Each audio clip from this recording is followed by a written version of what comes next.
Bonjour, nous sommes le dimanche 17 juin 2012. Bienvenue dans la revue hebdomadaire des marchés du FX.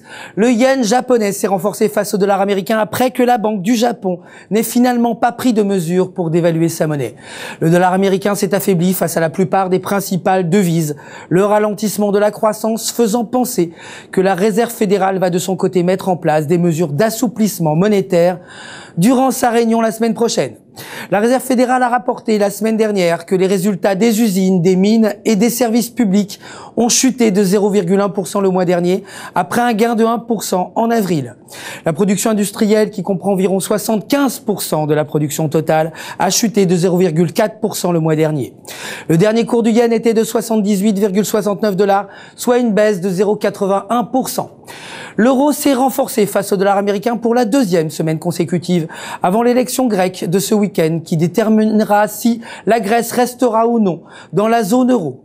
Le vote se concentrera sur l'acceptation ou le refus des mesures d'austérité qui permettront aux Grecs de rester dans l'euro ou de quitter la monnaie des 17 nations de la zone euro s'ils rejettent les conditions du renflouement.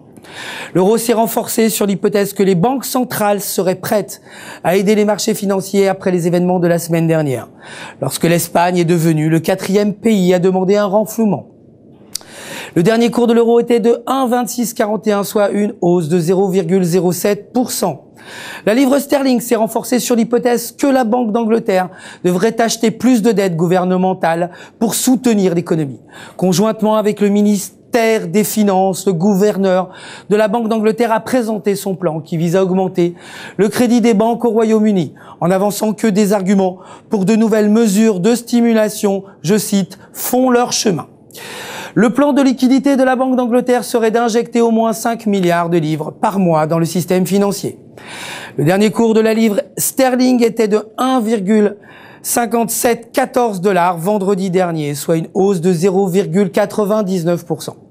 En ce qui concerne les matières premières, l'or est haussier pour la 4e semaine consécutive, alors que la crise en Europe continue de déstabiliser les marchés.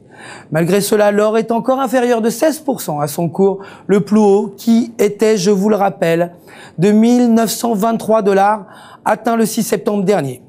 Le dernier cours de l'or était de 1627,05 $ l'once, soit une hausse de 0,23%.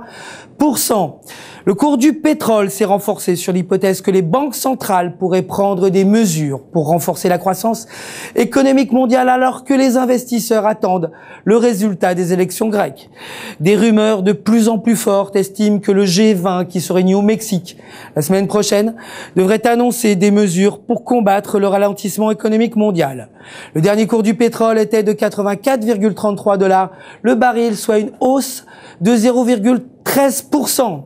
Merci de nous avoir suivis. Je vous retrouve dimanche prochain pour une nouvelle analyse hebdomadaire, mais dès demain pour la revue quotidienne des marchés du FX. En attendant, continuez bien sûr à trader sur www.ufxmarkets.com. À demain et bons échanges sur les marchés.